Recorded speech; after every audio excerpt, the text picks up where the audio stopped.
Every time there seems to be some sense of history here that I wouldn't have been aware of otherwise. And that's why I really love combining my intuitive reading with the card and with all of the wonderful work that the author has done with each individual card. I am walking us through all 52 cards, one at a time, in Jessica Roux's beautiful Woodland Wardens Oracle Deck. And so let's jump right in. I am going to ask the question, what am I missing right now? What am I not paying attention to that needs my focus? Okay. And I got the bee and pomegranate. Oh, this is a beautiful card. The first thing I'm noticing is there's so many of the cards in this deck are very symmetrical, and this one is not. There's 4 pomegranates in this card, and one is open while the others are closed. And it makes me feel like there's actually a very clear focus. I love that this is the card that I got for my question of what do I need to focus on right now. And so this focus is pointing me towards that top left corner of the card with that one open pomegranate. And I'm noticing the word at the bottom, productivity. And so it feels like there is, and when I think of a bee, I think of, the saying, the busy bee.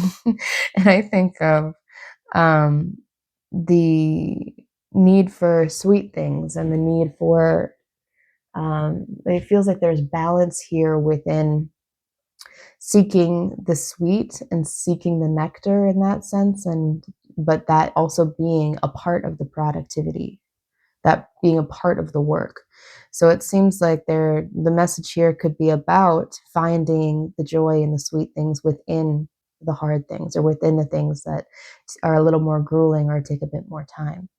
So let's take a look and see what Jessica Roux has to say about the bee and pomegranate.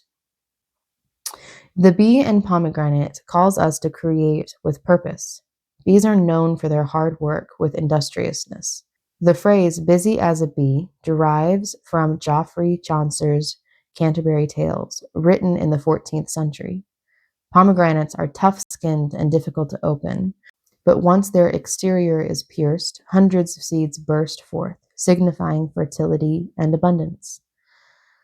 The upright definition of this card says you are at your most productive. Take care to ensure your labor fulfills you. The reverse definition of this card says you may be struggling with procrastination. Consider resting for a while before attempting to get back on track. The questions on this card ask, when am I at my most productive? And am I feeling fulfilled in my work? And if no, how do I change that? Every time there seems to be some sense of history here that I wouldn't have been aware of otherwise. And that's why I really love combining my intuitive reading with the card and with all of the wonderful work that the author has done with each individual card. And so taking the combination of both my intuitive reading and her definition of this card, I am noting that this feels like a call for intention within my productivity. I am not surprised at all that this is the card that came up when I asked, what should my focus be?